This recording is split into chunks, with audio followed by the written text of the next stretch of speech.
Hoje eu estou aqui com a doutora Fernanda, casada com o Alessandro, não me deixa errar, casada com o Alessandro, mãe do Gael e da Maia. E hoje a gente vai conhecer um pouquinho da doutora, da história dela e o que ela está fazendo aqui em Portugal.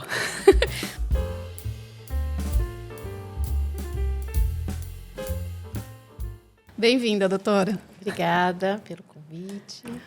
Eu convidei porque a doutora é minha médica.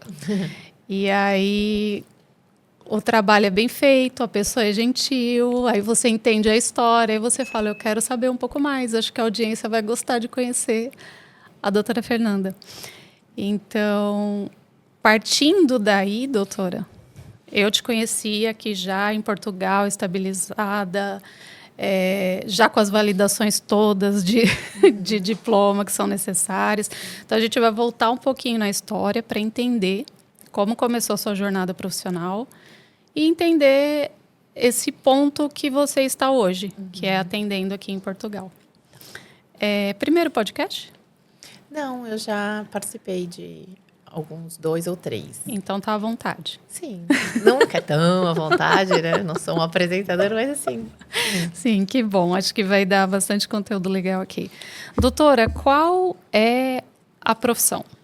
Para quem não te conhece. Então, aqui em Portugal eu sou médica dentista, né? No Brasil eu sou dentista. E aí eu me formei em 2001 em odontologia, em São Paulo. Fiz algumas especializações de implante, prótese, odontologia estética. E quando começou a abrir o mercado da parte estética facial para os dentistas, né, lá no Brasil, eu já me inseri lá nos primeiros cursos. E sou paulista, né? Eu vivi em São Paulo até os 34 anos. E aí eu fui morar no Rio de Janeiro. Então, eu tive uma clínica dentária em São Paulo. Depois, trabalhei no Rio de Janeiro também, como dentista. E aí, fiz meus primeiros cursos de estética. Mas tinha nos 2 lugares ou não? Você esteve em São Paulo e depois migrou para o Rio? Eu migrei para o Rio, mas a minha clínica eu tive em São Paulo, eu continuei com ela até vir vir morar em Portugal. Tá. Né? Que não foi tão fácil gerir assim. Mas minha família, eu sempre voltava para São Paulo a cada 2 meses e consegui gerir minimamente essa parte, mesmo trabalhando lá no Rio também. E aí, lá no Rio, a minha especialidade, né, primeira especialidade é implante e prótese. Continuei fazendo, mesmo já com alguma demanda na estética. Mas foi aqui em Portugal que, depois da validação, as minhas oportunidades acabaram sendo muito maiores na parte da estética. Eu vou voltar um pouquinho. Por que, com uma clínica já em São Paulo, resolveu ir para o Rio de Janeiro? Por causa do meu marido. Eu conheci meu marido é brasileiro, a gente se conheceu na Bahia. E aí ele morava no Rio. E aí a gente ficou namorando à distância por uns bons anos. Até que eu fiquei grávida do Gael. E aí eu tive que parar de brincar de voar, de namorar, né? De voar, né? Porque era ponte aérea o tempo todo. E eu gostava muito do Rio, né? Adorava. É maravilhoso. E aí mudei para lá, grávida de quase para ter. O Gael nasceu em maio, eu fui morar em abril. O Gael é carioca, então? O Gael é carioca, Os a dois. Maia também. E aí foi isso. E aí quando eu fui para o Rio, eu não abri clínica. Né? Eu trabalhava, prestava serviço e depois aluguei um consultório. Em outra clínica. Em outra clínica. E depois eu aluguei, achei, precisava, né? Comecei a conhecer muita gente. Onde você atende e tal. Daí eu aluguei um consultório. Né? Mas eu não tive a minha clínica como eu tive em São Paulo. Eu acho legal falar sobre isso também no seguinte, às vezes a pessoa acha que mudar de país, você zera a vida. Mas, na verdade, quando a gente muda de cidade ou estado, se tratando de carteira de clientes e vida profissional, zera também. Mesmo sendo tão próximo, né? Rio, São Paulo, zerou. Ninguém, porque ninguém pega a ponte aérea e ia para lá fazer. Né? Tem um monte de profissional habilitado para fazer lá, enfim. E aí, é engraçado isso, porque eu tinha minha clínica em São Paulo e dava um trabalhão, né? Manter. E aí, quando eu fui para o Rio, eu falei, eu não vou ter clínica no Rio. Eu vou prestar serviço. Mas chegou uma hora que eu quis ter, não montei uma clínica, mas aluguei um lugar, né, um consultório pronto. Para ter mais autonomia. Para ter mais autonomia. E aí, quando eu vim para Portugal, depois da validação, Não, eu falei... calma, Doc. Calma. Calma. Quanto tempo de Rio de Janeiro? 8 anos. 8 anos. E a decisão de vir para Portugal? Por quê? O marido é carioca. O marido é carioca. Em algum momento, né? Eu amei morar no Rio de Janeiro. Amei. Eu morava no Recreio. Delícia. Uma vibe, eu adorava. Só que em algum momento degringolou, né? Aquele momento lá, 2016, 17, começou a degringolar. Começou a ficar muito perigoso mesmo, né? Tudo chegou mais perto da gente, na verdade. Toda semana tinha alguém que tinha um sequestro relâmpago, ou outro, meio-dia era assaltado, enfim.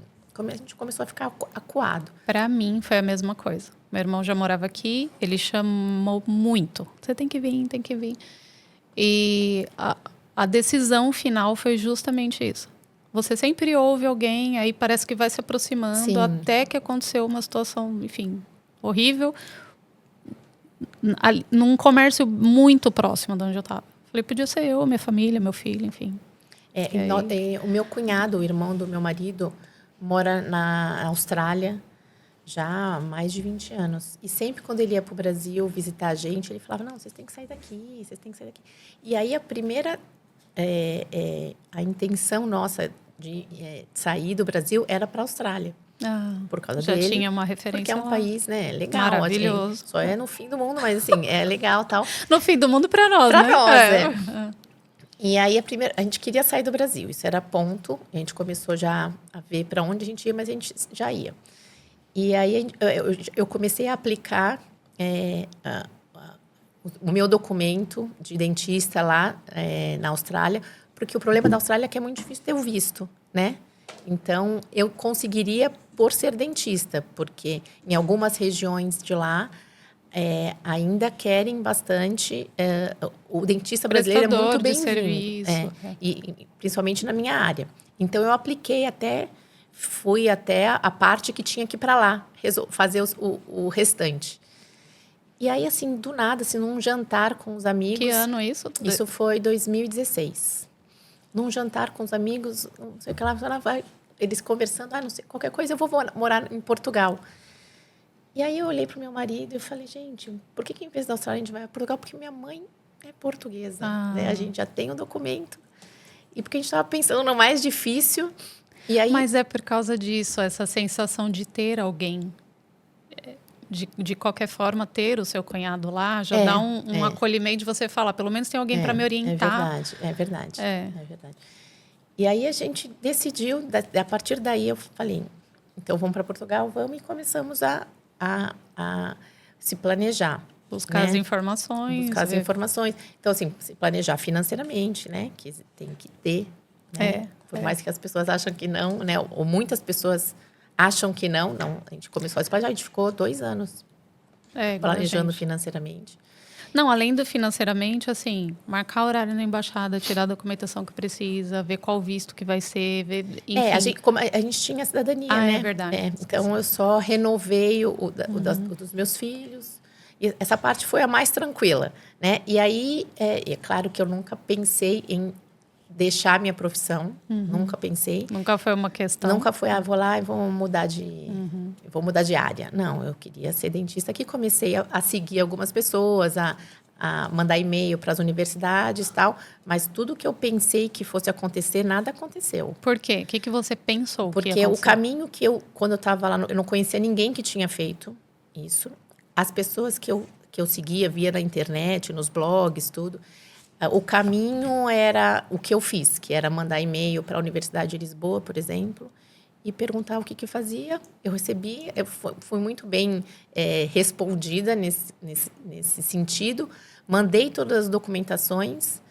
Só que eu pensava, o que foi me falado é que, então, você manda as documentações e daqui a 6 meses a gente dá uma resposta. Certo. Eu pensei que a resposta fosse, não, você pode vir, né? E aí eu vim para cá, nada resolvido. Todo mês eu ia na Universidade de Lisboa e falava assim, Então, Não.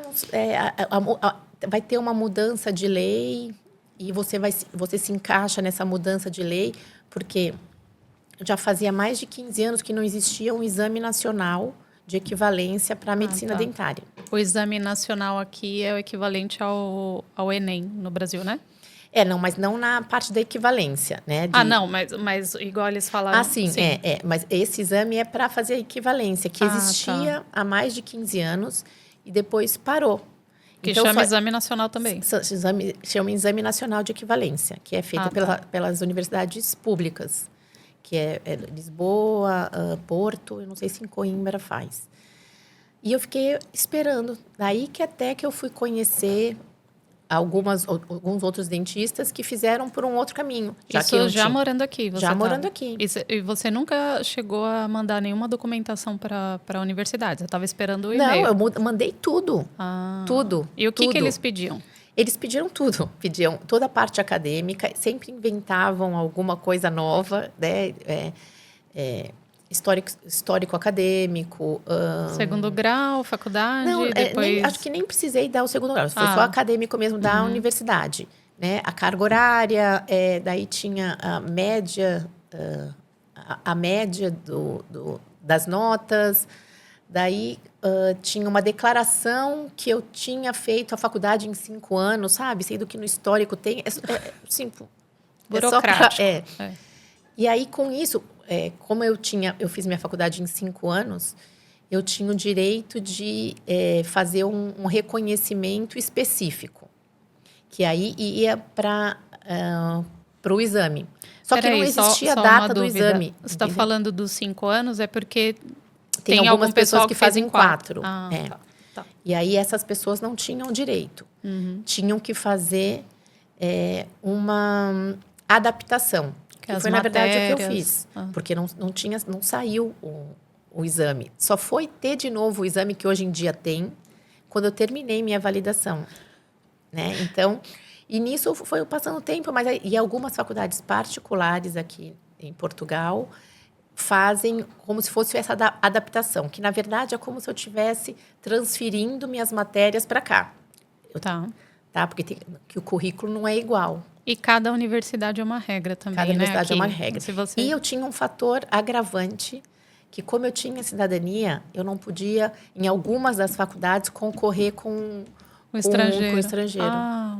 E normalmente são os estrangeiros... Aí conflita, porque o diploma é de fora. Conflita completamente. Por exemplo, na Egas Muniz, que é na Caparica, que para mim seria ótimo, que era perto.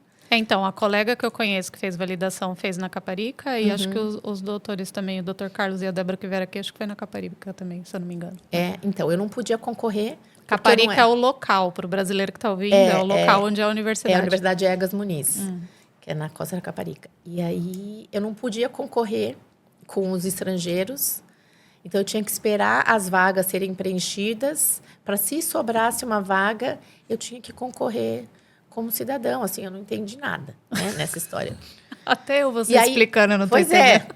Daí eu perdi, eu tinha que assinar um termo que eu não era cidadão, eu não podia fazer isso. Então, uma coisa que eu gosto de fazer, hoje sabendo tudo o que você sabe, o que você teria feito lá no Brasil já, antes de vir para cá?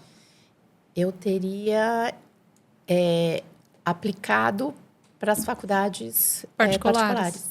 Que aí você escolheu uma federal... que as federais, elas fazem o exame, que não tinha na época. Então, eles ficavam me cozinhando. Não, já vai ter um novo edital. Vai ter. E eu falei, cadê? Nada. Se você tivesse entrado em contato, por exemplo, com a Egas Muniz, que é uma particular, sim, aí você teria enviado a documentação e já viria para cá para cumprir a grade. Sim, exatamente. Ou para outras, que na verdade eu fui fazer na Fernando Pessoa. Que é Lisboa? Onde não, é no Porto. É no Porto. Mas morando aqui? Morando aqui. Pois é. E aí, porque daí tem uma época, né, para você aplicar.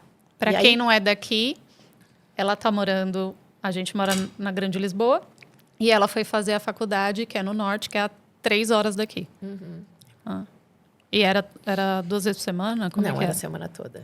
E como que você fazia? Pegava o comboio na segunda-feira. Comboio é ônibus. Não, é trem. É trem, desculpa. Eu ensinando errado. Eu pegava o comboio na segunda-feira e voltava na sexta. Passava a semana lá. Passava a semana, tinha que alugar um... O Alessandro com as crianças aqui. Sendo que a Maia tinha 3 anos. Quanto que atrasou o seu processo de validação por essa informação aí desencontrada? 1 ano. E são mais ou menos 2 para fazer equivalência. Na minha época foi 1 ano e meio. Que bom. E eu, nesse meio tempo, ainda me ferrei porque eu perdi... eu perdi o que era 1 ano. Porque na minha época que eu entrei, virou para 1 ano e meio. E agora já é 2. Sim. O que eu estou ouvindo são os 2 anos. Agora já é 2. E agora está mais difícil de entrar. Estão restringindo, que até porque tem o exame nacional. E também porque eles querem dar uma restringida. Porque eu acho que já tem um volume grande. Para quem está pensando em fazer isso agora e está lá no Brasil, o que você faria? Primeira coisa. Agora que tem o exame, né, que é muito mais barato, eu aplicaria para as públicas, né, para a pública, e tentaria o exame. Aí faz esse exame, passando no exame, o que acontece? Daí passa na prova, que não é fácil, né? São 200 questões em 200 minutos. Você tem 1 minuto cada questão. A Fernanda Asp, ela fez... Ela fez ASP porque a Fernanda também é lá da clínica. E ela também é nossa médica, o Gu tá aqui. Sim, então, a Fernanda fez a prova. E ela passou. Tá. Não, aí faz a prova tem que cumprir a grade igual você fez, não? Não, faz a prova, passou, daí você tem 6 meses para apresentar sua tese. Entendi. E aí, então também não é um espaço muito pequeno, não. Demora aí uns 9 meses, tudo isso. Mas aí... Ela chegou a comentar comigo que ficou um tempão estudando. E é muito mais barato, né? Sim, do que ficar 2 anos pagando matéria. Aplicar era 550, não deve estar mais que isso, euros. Eu tive que, para eles creditarem as minhas matérias que eu fiz no Brasil, eu tive que pagar 11 mil euros. Só o processo, tirando as matérias que você pagou. Sim, mais 600 por mês, mais a hospedagem que eu tinha, que eu morei lá, né? A gente não pode parar para pensar, porque se contabilizar tudo isso, dava para ter feito o prédio da clínica. Mudar de profissão, né? E aí, assim, foi bem difícil, porque... Foi bem difícil, não. Assim, para todo mundo que fez, sabe que é tipo um exercício absurdo de humildade. Porque eu já tinha 20 anos de formada, eu tive que sentar na cadeira da graduação. Da galerinha de 20, 18 anos. Não, de 20. Dá para aprender o que eu já tinha aprendido há 20 anos. Não, e assim, além, igual você falou de humildade, mas assim, um exercício de paciência. Não, muita. Porque você precisando trabalhar, querendo trabalhar, e falou tô aqui ouvindo de novo. Exatamente. E tinha hostilidade de professores. Eu gosto de estudar, sabe? Se fosse alguma coisa... Nova, não que não alguma me coisa interessou. importante. Não que eu não peguei nada. Claro que tinha que ser, assim, muito mente fechada de ficar 1 ano e meio no lugar e não aprender nada. Claro que tem sempre um novo. Claro que tem. Mas, assim, era muito menos coisa nova do que eu poderia tá vendo, né? E... Se fosse igual, se você tivesse 1 ano e meio numa especialização nova, sim, é diferente. Sim. Você tem a curiosidade no assunto. Sim, né? E o que eu pensava, que se eu, antes de tudo, de eu saber que não dava o caminho que eu tinha ido, que eu tinha que ir para essa particular, eu tentei fazer mestrado, mas não, tinha que ter o reconhecimento da graduação primeiro, doutorado, não, daí você ficava correndo atrás do rabo, sabe? Era isso. E aí, quando eu apliquei lá, eu fiquei super feliz, depois me deu uma raiva, e eu lembro direitinho da minha primeira viagem de comboio, né, de trem, para Porto, eu fui chorando. Parecia que alguém estava me levando para a forca, sabe? Eu estou indo fazer uma coisa que eu não quero. Que eu não preciso. Não, precisar eu precisava. Precisava por causa do documento, mas assim, para exercer a profissão... Para exercer eu preciso. Não, entendi, mas eu quis dizer assim, você já tinha informação técnica para trabalhar... Exatamente, então era como se eu tivesse ter que provar o que eu já sou há 20 anos. Eu estou fazendo uma coisa para provar o que eu já sou. 1 ano e meio de trabalho emocional. Para provar o que eu já sou, sabe? Para ser dentista, mas eu já sou, entendeu? Mas enfim, são as leis. regras, Em qualquer país é assim, entendeu? Para quem vai fazer também a validação no Brasil, também é super difícil. Qualquer país é assim, né? Tem as suas regras, suas leis. Tem que ter, né, regra? E tem que ter. Chegando alguém de fora, tem que ter uma justiça ali para... Exatamente, tem que ter. E tem muitas pessoas que eu conheço, muitos dentistas, que quando vieram, não quiseram se sujeitar a isso. Mudaram mesmo de área. Foi fazer outra coisa. Foram fazer outra coisa. E depois voltaram. E daí foram fazer e agora pegaram com 2 anos, sabe? Então, assim, quem quer fazer direito... Mas aí eu fui chorando de raiva. E no dia que eu terminei... Chorando porque terminou. Chorando tanto de felicidade. Voltando do comboio, né? Daí meu marido e meus filhos fizeram uma festa quando eu cheguei, sabe? E eu fui chorando de emoção. E até eu falei, gente, eu me sinto como se eu tivesse...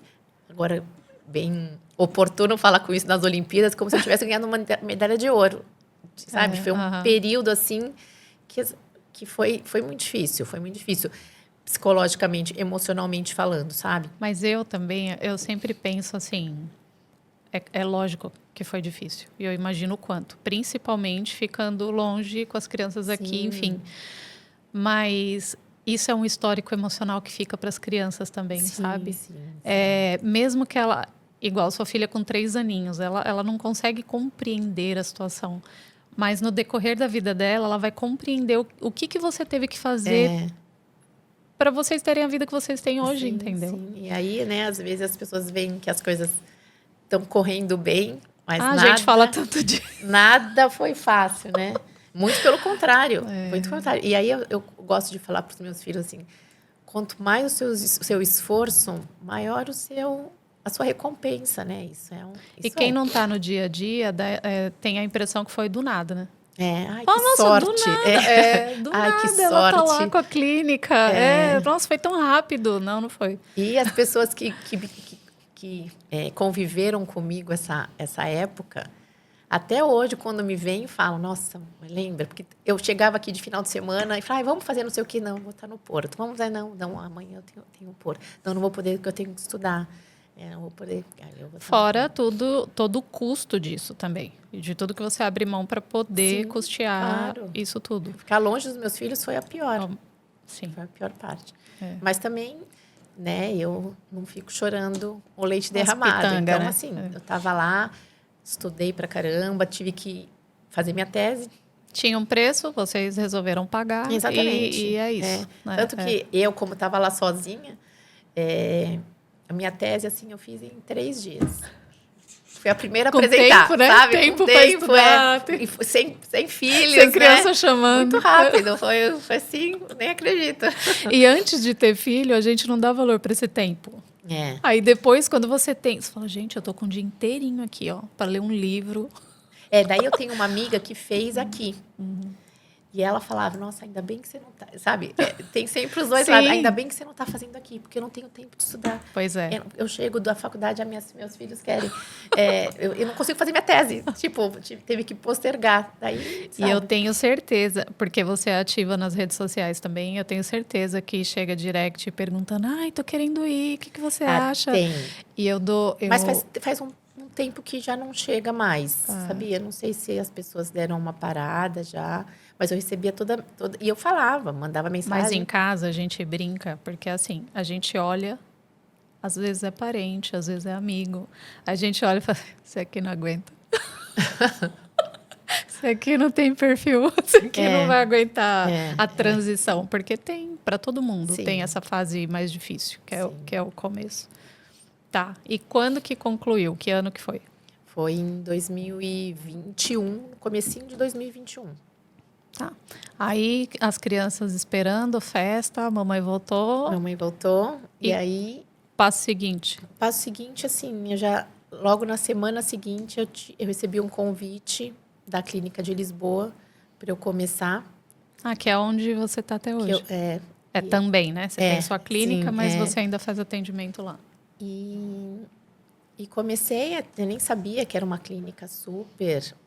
Nem tinha conhecimento que era super conhecida e que era só de estética, né? Eu acho que tem isso. Primeiro que o profissional brasileiro é muito valorizado nessa área, Sim, né? É. E segundo, que a diferença dele chamar alguém que tem 20 anos de experiência com você do que pegar alguém que acabou de sair da universidade ou Sim, da é. especialização. É diferente, claro. E na clínica de Cascais, eu fui perguntar se eu podia trabalhar lá, não só como estética, como dentista e tal. A Deodora falou, sim, pode e tal. E aí as coisas aconteceram. Depois de tudo isso, foi rápido, né? Daí foi rápido. Daí eu comecei a construir a minha vida no digital aqui, profissional. Porque, né, no Brasil era uma coisa, aqui eu comecei do zero de novo, meu público, né? E a questão da rede social, alguém te falou alguma coisa ou você que já estava antenada? Não, uma amiga me indicou a Larissa Abreu, que você conheceu, a Sim, Lari, sim, no quando evento. ela estava começando também. Ela tinha mudado, né? Ela já está no digital há bastante tempo, mas quando ela começou a dar a mentoria. E aí eu fiz uma mentoria com ela individual, e aí Para criar a marca, a estrutura. para me ajudar mesmo. Não sabia direito como fazer, né? E E ela só foi uma mentoria individual, que ela me deu umas dicas, faz tal. isso, vai por aqui, se comunica Isso. assim. E aí depois que eu comecei mesmo, daí depois que ela já tinha a empresa dela, daí eu comecei a contratar, eu contratei para me ajudar mesmo, para elaborar e fazer tudo direitinho. A parte técnica, para não ter que ficar fazendo. Porque eu demorava, imagina, no Não, Canva, eu demorava um não dia vale a para fazer pena. uma coisa horrorosa. É um super investimento. Ter alguém Sim. fazendo é um ótimo investimento. E quando você começa, assim, você tem que passar por tudo isso. Mas agora eu imagino mexendo no Canva. Não, mas eu falo que hoje em dia, qualquer empresa tem que ter o marketing digital como mais um funcionário. É um mesmo. investimento que tem que ter na empresa. Sim. É o marketing. Antigamente a gente fazia de outra forma, hoje em dia tem as redes sociais e pronto. O quanto da visibilidade nas redes te ajuda com os pacientes? Ajuda para captação bastante. mesmo. Ajuda bastante. É assim, eu ainda acho que o boca a boca, né, a indicação de pessoa para pessoa é fortíssimo. É fundamental. Mas hoje em dia o Instagram, pelo menos na minha área, funciona como uma vitrine, né? Por exemplo, você chega e fala, olha, o doutora Fernanda, olha aqui o Instagram dela. Daí isso é a ferramenta, acho que fundamental, assim,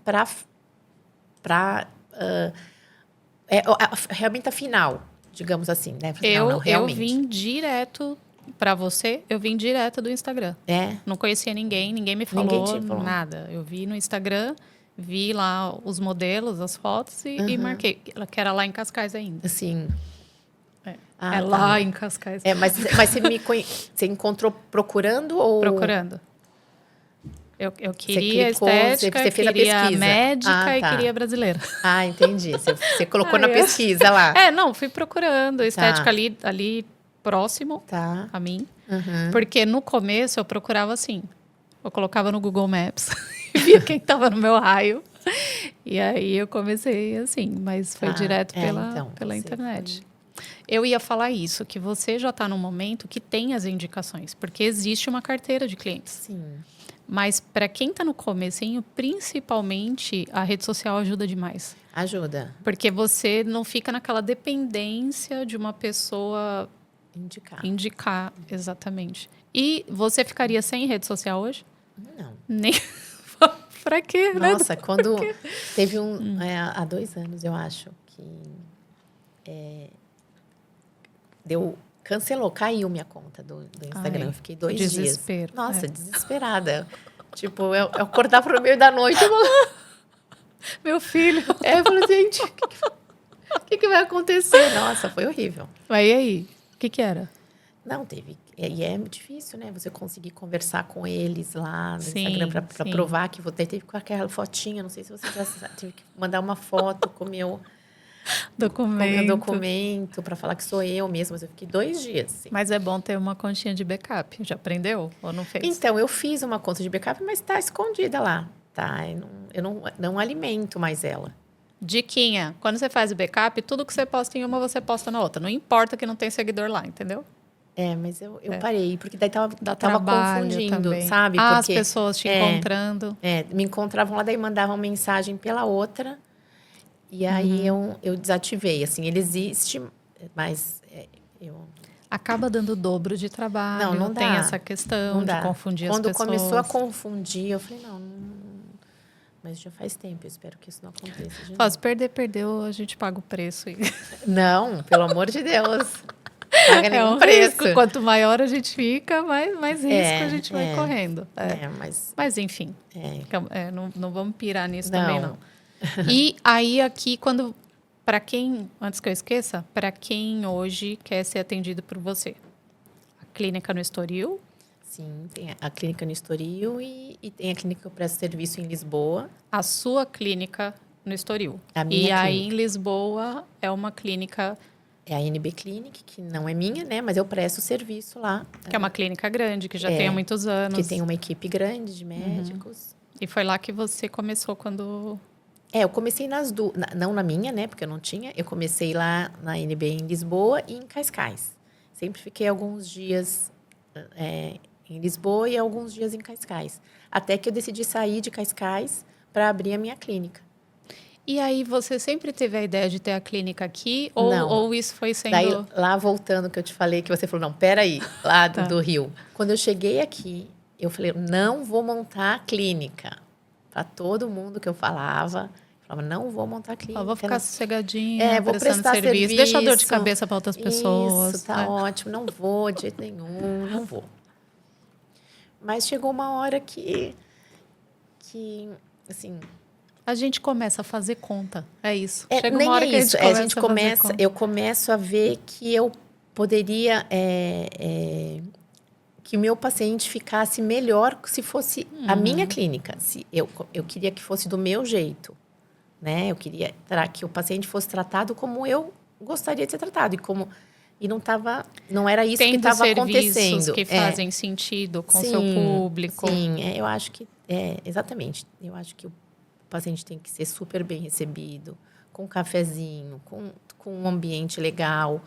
E eu já não estava encontrando isso. E aí foi um caminho natural, assim, sabe? E foi quanto tempo dessa validação até a sua clínica? 3 anos. Então, se a gente colocar 3 anos mais 1 ano e meio de equivalência, é uma faculdade de novo. E hoje... A gente já falou aqui da Lari. Eu fui no evento da Larissa. Você sabe o arroba dela pra gente falar aqui? @Larissa Abreu. @Larissa Abreu. Brasileira aqui em Portugal também, tá? Para quem quiser seguir. Teve um evento presencial da Lari. Eu fui no evento e a doutora foi lá fazer uma palestra. E quando eu ouvi a palestra da doutora, porque eu sou paciente, ela faz harmonização, e aí ela foi falar. Ela falou na palestra sobre pré-menopausa, sintoma de menopausa e esse cuidado da mulher, que tem muita novidade na área da saúde com relação a isso. Tem muita informação nova, né, doutora, que 10, 15 anos atrás não existia. Na verdade, as pessoas estão falando mais nisso, né? As pessoas estão entendendo mais esse processo, né? As mulheres estão falando, não é mais um tabu, né? Não é uma vergonha falar. E também tem recursos hoje que a gente consegue fazer a manutenção de... Sim, então, por isso que a gente está falando disso antes, né? De dar pau. Antes de, exatamente, de... Não, e é incrível que assim, a gente estava numa sala, eu não tenho ideia quantas pessoas tinham ali, 100, não sei. Não sei. Por aí, acho que não sei. Mas uma galera já... Na nossa faixa, assim, mulheres de 35 mais. E aí, a hora que ela falou sobre isso, gerou uma identificação, porque você começou a falar dos sintomas que você tinha. Eu falei, é tudo que eu tô sentindo. Sim. É tudo. E eu saí de lá... Eu senti que as pessoas ficavam assim, ó. Sim. Vamos falar, então, sobre esses sintomas e depois eu falo lá da clínica. Porque eu saí do evento falando, eu preciso falar com a doutora Fernanda para ela me indicar a médica que está cuidando dela, fazendo essa manutenção. E a médica está lá na clínica mesmo, e eu nem sabia. Sim. Então, agora eu vou lá na clínica e me interno. Passo na doutora Fernanda, depois passo na outra, depois, enfim. E vai indo. Quais os serviços você tem lá hoje? Eu tenho medicina dentária, medicina integrativa, tenho a minha parte que é a harmonização facial. Eu tenho estética facial, que é limpeza de pele, depilação a laser. O arroz com feijão que a gente O arroz com precisa. feijão, exatamente. Que é a limpeza, que é, sei lá, uma drenagem. Que é, Isso. Estética corporal também, né? Massagem, drenagem. Viu, amor? Esse é o básico. A gente precisa disso tudo aí. Eu tenho também fisioterapia, a fisioterapeuta, a doutora Suelen, que ela é especialista no aparelho urogenital, que tem tudo a ver com a nossa fase menopausa e pré-menopausa. Me explica, o que ela faz exatamente? Ela faz toda a parte de preparação da parte urogenital, né? A parte tanto íntima. A parte íntima, tanto para mulheres que vão na fase pré-parto, quanto na parte pós-parto. Tá? Que é um fortalecimento, exatamente. Um preparo para aquele momento. Exatamente. E para a gente, na fase pré-menopausa, menopausa e até pós, para melhorar, né, a situação na gestação é para ter um fortalecimento, elasticidade para o momento do parto. Exatamente. E para quem está ficando já mais velho, porque vai perdendo força, vai perdendo elasticidade. Não só isso, também a parte da urina, né, com incontinência urinária, que às vezes não é grave, mas o começo já tem que ser tratado, porque vai evoluir. Ainda mais mulheres que tiveram filhos, né, sempre tem algum comprometimento em relação à urina, à incontinência urinária no futuro, tá? Por causa do peso. Coisas que ninguém fala. Coisas que ninguém fala. E que acontece. Exatamente. Então, e aí, por ninguém falar, ninguém se trata. Exatamente. Daí, quando vai se tratar, já está numa situação... Quando vai procurar ajuda, não é quando vai se tratar. Quando vai, né, procurar ajuda... É porque já está... Já está, e aí é muito mais difícil de se resolver com um tratamento, né, clínico. E quem faz esse trabalho é a físio. É a físio, é a fisioterapeuta com especialidade em urogenital. Uhum. Daí ela faz exercícios variados e também ela tem o AIFU vaginal. Como? O AIFU vaginal. O AIFU é um ultrassom microfocado, né? É porque AIFU, já sabe o que a gente associa, é um nome... Tá, AIFU. É um aparelho, ultrassom microfocado de alta potência, de alta intensidade, que faz no canal vaginal, que é para melhorar a lubrificação, o tônus. Porque também é uma reclamação de quem entra em menopausa, ressecamento vaginal. Laxidão, né? Tudo isso. E eu faço o AIFU e eu noto bastante diferença. E também já é um tratamento para longevidade. Exatamente. Porque a hora que você tiver com 50, 60, 70, você já fez um pré... Sim, porque as coisas assim, na mulher, né, não vai acontecendo de uma hora para outra, né? Como eu falei, a menopausa, mais ou menos, a idade média é 51 anos, mas há 10 anos antes a gente já começa a ter. Não. E o corpo é assim, ele começa a dar os sinais que a gente não liga para ele. Eu tô exatamente nesse momento de pesquisar tudo sobre isso e em choque com tudo que eu tô ouvindo. Primeiro, porque tudo que falam, se fala, eu sinto isso, eu me sinto assim. E segundo, do tanto de informação rica, do tanto de tratamento incrível que existe hoje que dá pra gente fazer e ninguém tá falando... Ninguém não, tem um monte de gente falando sobre isso, mas eu acho que isso tinha que ser ensinado, sei lá, na escola. Porque assim, sabe o que acontece? A menopausa, ela parece que ela vai acontecer muito tarde na nossa vida, né? E a gente está vivendo mais também, né? A gente está vivendo mais e a gente está tendo mais informação. Então, assim, na verdade, a menopausa não é quando você está velha. Eu não me sinto velha. Mas, assim, não é. É muito antes. Porque está associado a pessoa que já está improdutiva, que já está velhinha, Sim, que já está... Então, é isso que era associado, né? A menopausa velho. E não é isso. A gente está na idade da nossa potência e a gente está na menopausa. Vamos falar de sintomas emocionais, porque eu tenho certeza. Porque, igual eu falei, eu tô com 45. Mas faz uns 3 anos que eu, igual você falou, não é do dia para a noite. Mas você começa a perceber uma indisposição que você não tinha. Uma falha de memória que você não tinha. De perder mesmo. Lapso, né? Palavras, assunto. Sim. E uns picos de tristeza. Sim. Sabe? Aí começa... o que eu relato é assim. Falo, gente, e a gente fica colocando a conta nos nossos traumas, na nossa idade. Claro que isso tem um peso. Mas para mim tá claro hoje que não é sobre isso. Não é sobre traumas da vida e não sobre a idade. É a questão de eu não estar produzindo o hormônio que eu preciso. Sim, e ponto. É uma questão de metabolismo, metabólica, né?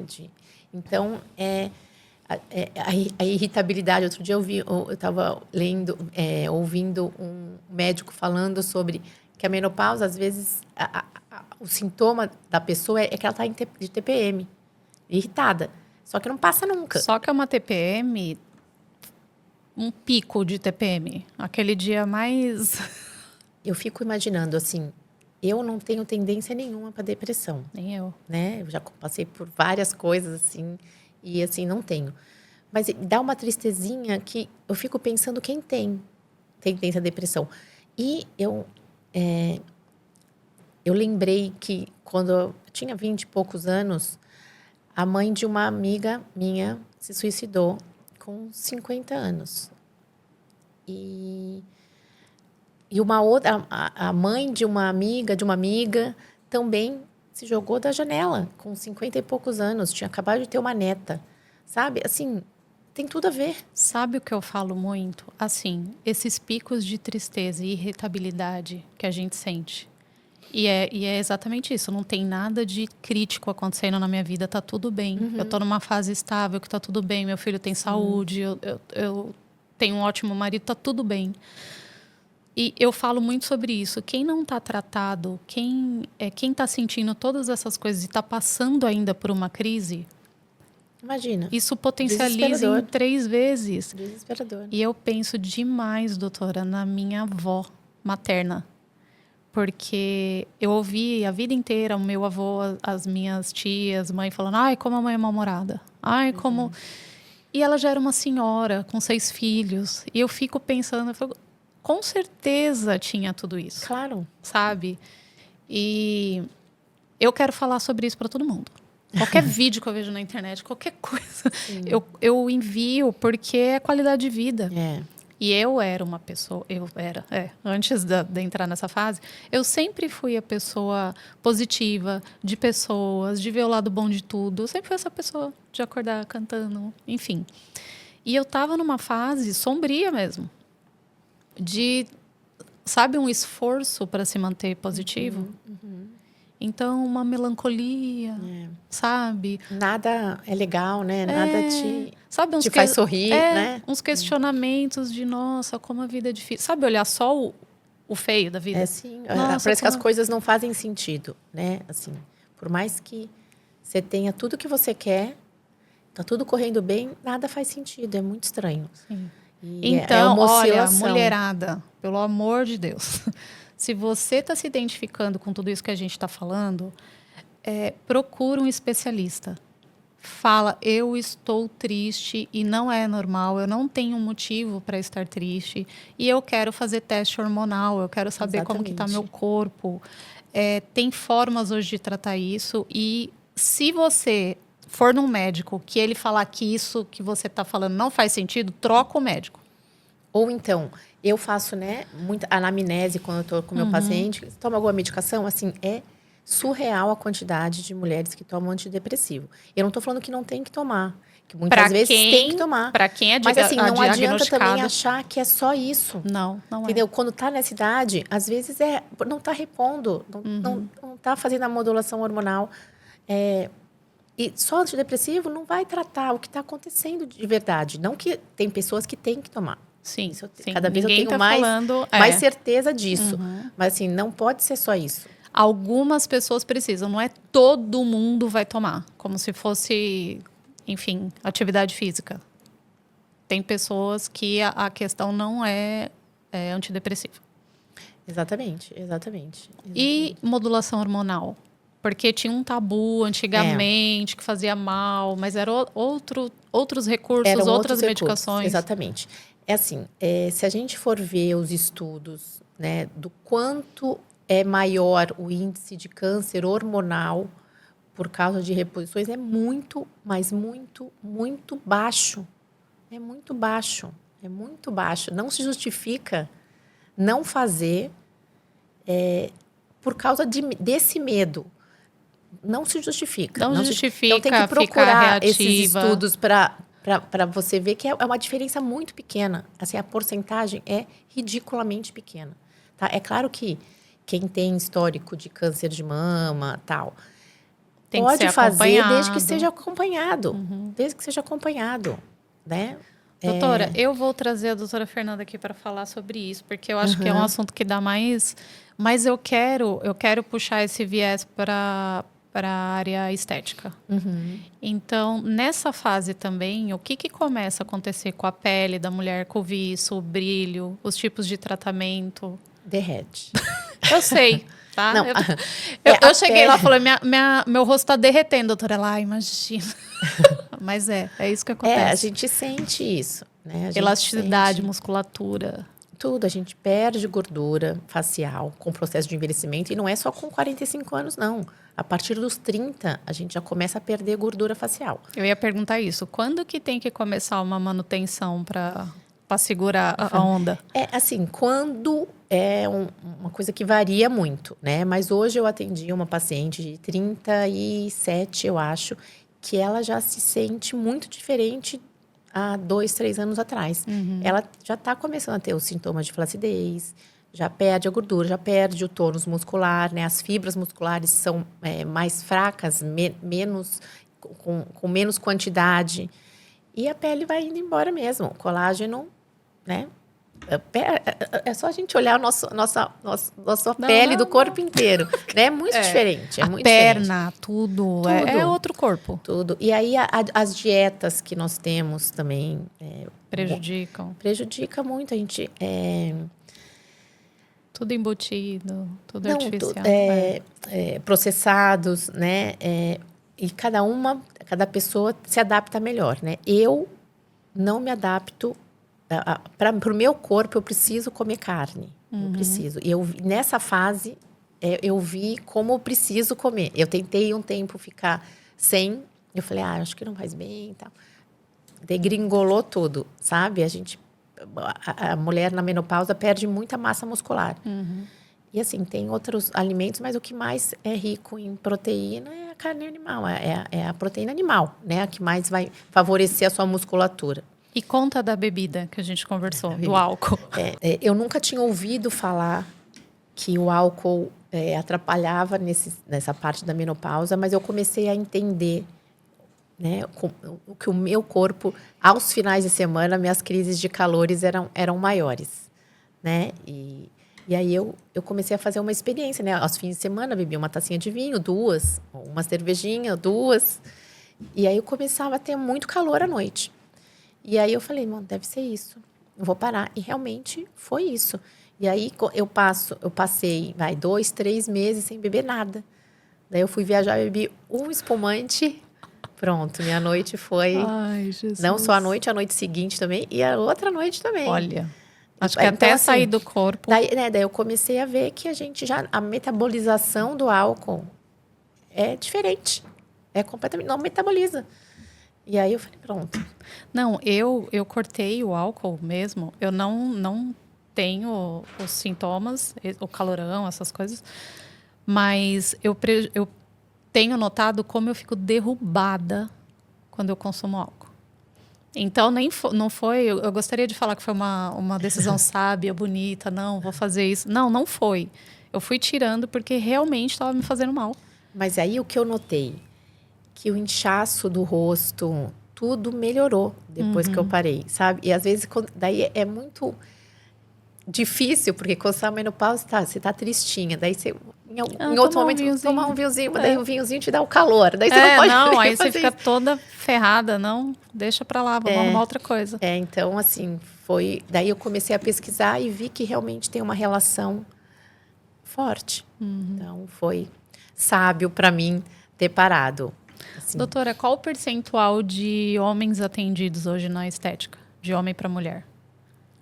Eu atendo, na minha prática clínica tem uns 30% de homens e 70% de mulheres. E cada vez mais. Cada vez mais. O que muda? Quando que o homem começa a procurar? Igual mulher com 35, 38, ela já está procurando. E homem? Não, homem também cada vez mais jovem. Preventivo mesmo. Preventivo. Mesmo com 30, 28, 30 já. Tem muitos maridos, né? Que vai na... a mulher começa. Daí fala, não, mas... Meu marido vem a semana que vem, porque ele já viu o que precisa, sim, né? Sim. Então, cada vez mais é uma crescente, né? E qual a diferença de tratamento? É mais ou menos o assim, mesmo? A gente pode usar todos os tratamentos que a gente faz no homem e na mulher, né? Claro que é uma abordagem diferente, né? Por exemplo, o Botox tem uma técnica diferente para homem, né? Os pontos são diferentes. Os bioestimuladores, que é para flacidez, a gente faz. A harmonização, por exemplo, aumento com ácido hialurônico. É claro que é diferente, né? O ponto onde a gente faz nos homens, né? Anatomicamente somos diferentes. Não, né? realmente, o profissional que sabe fazer, como você, realmente harmoniza. Eu vi uma foto no seu perfil que eu fiquei, gente, olha isso. Olha como essa pessoa tá mais bonita. E era uma pessoa jovem. Mas essa questão de harmonizar mesmo ali num detalhinho que... Sim, mas os homens estão muito dentro desse cenário hoje em dia, sem dúvida. Doutora, é o seguinte, eu ficaria mais uma hora. Que eu queria falar desse negócio mais, de menopausa, de tudo isso. Mas a gente pode marcar outros e eu também quero trazer a doutora Fernanda. Eu sempre peço aqui, no fim do podcast, para quem tem filhos, até agora todos que vieram têm, deixar um recado olhando para essa câmera aqui, de tudo que você fez na carreira, na mudança de país, tudo que você está construindo profissionalmente. Eu quero que você fale com a Maia e o Gael do futuro, sabe? Eu sempre penso assim, que se meu pai tivesse vivido nesse momento de fazer conteúdo para YouTube, vídeo, eu ia poder acessar ele a hora que eu quisesse hoje. Então, às vezes, eu tô ali meio não querendo fazer conteúdo e eu penso que o meu filho vai poder consultar isso e ver o que eu pensava, como que eu agia, enfim. Então, eu quero... Quer falar primeiro para o Gael ou para a Maia? Eu quero falar para os dois. Mas vai ser um para um e depois para outro. Pergunta que o Gael fez. Eu não fiz a pergunta. Gael, vou fazer agora. O Gael colocou lá na caixinha. O que você acha do Gael? Ai, não acredito. Que lindo. Então, aproveita agora. Tá. Que você já vai falar pro Gael. Ela vai falar pro Gael do futuro agora, tá? O Gael daqui 15 anos. 15 anos. Por que tudo isso? Por que essa construção? Por que esses desafios? E o que você quer que ele aprenda com tudo isso? Eu quero que ele seja corajoso, que ele é sensível, ele é bem-humorado, ele se coloca muito no lugar do outro, o Gael. Ele é muito carinhoso, inteligentíssimo, e eu quero que ele seja corajoso para sempre buscar o melhor, né? Porque a gente tinha uma vida ótima no Rio, no Brasil, e a gente quis algo a mais, sabe? A gente pensando no futuro. Então, a gente que se planejar é essencial para conseguir a meta que quer, que nada é fácil. Não adianta procurar o caminho mais fácil, que quanto maior o esforço, maior a recompensa. E que a gente tem que se entender, se enxergar, fazer sempre o melhor para nós mesmos, mas sempre com respeito ao outro, procurar ajuda, se cercar de pessoas que a gente ama. E eu já falei quem é o Gael, né? O Gael, ele é um menino lindo, encantador. Eu sempre falo isso para ele, desde quando ele era pequenininho, que se eu não fosse a mãe dele, eu ia querer ser a melhor amiga dele. E aí, eu lembro que quando ele tinha 3 anos, eu falei, filho, se eu não fosse sua mãe, eu ia querer ser sua melhor amiga. Daí ele virou para mim e falou, mamãe, se eu não fosse o seu filho, eu ia querer ser seu marido. Que muito bom. Vai vir de qualquer jeito. A próxima já tá... Muito fofo. E a Maia? E agora para a Maia. A Maia, tenho certeza que daqui a 10, 15 anos, ela vai ser uma mulher independente. A Maia, ela é muito autêntica, ela tem uma autoestima incrível, invejável que assim seja. Ela é uma menina que não desiste nunca, ela insiste e faz acontecer. Ela é sonhadora, ela é batalhadora. Todo mundo fala que ela é mini Fernanda, talvez a seja. E eu tenho muito orgulho também do Gael e também da Maia. Tenho certeza que ela nasceu mesmo para brilhar. A Maia é uma menina assim muito especial, assim. Ela, tenho certeza, vocês vão ver. Ela vai brilhar muito. Gael, Maia, já quero conhecer vocês. Eu me esforcei aqui para deixar um registro muito legal da mãe de vocês, ou muito giro, ou muito fish, né? Que vocês estão aqui há muito tempo já. E eu espero que vocês gostem, tá bom? Agora, todo mundo que está assistindo aqui, espero que vocês tenham gostado. Deixa aqui no comentário se você quer que a doutora volte para falar mais coisas sobre a carreira, ou sobre saúde da mulher, ou sobre o que você quiser. Deixa aqui no comentário. Obrigada, doutora, Obrigada por ter vindo, por ter aceitado. Eu adorei. Adorei mesmo. Sabia que ia ser ótimo. E a gente se encontra. Nós aqui lá no consultório. E vocês no próximo podcast. Muito obrigada pela presença, pela companhia de vocês. Adorei. Tchau, obrigada. Tchau.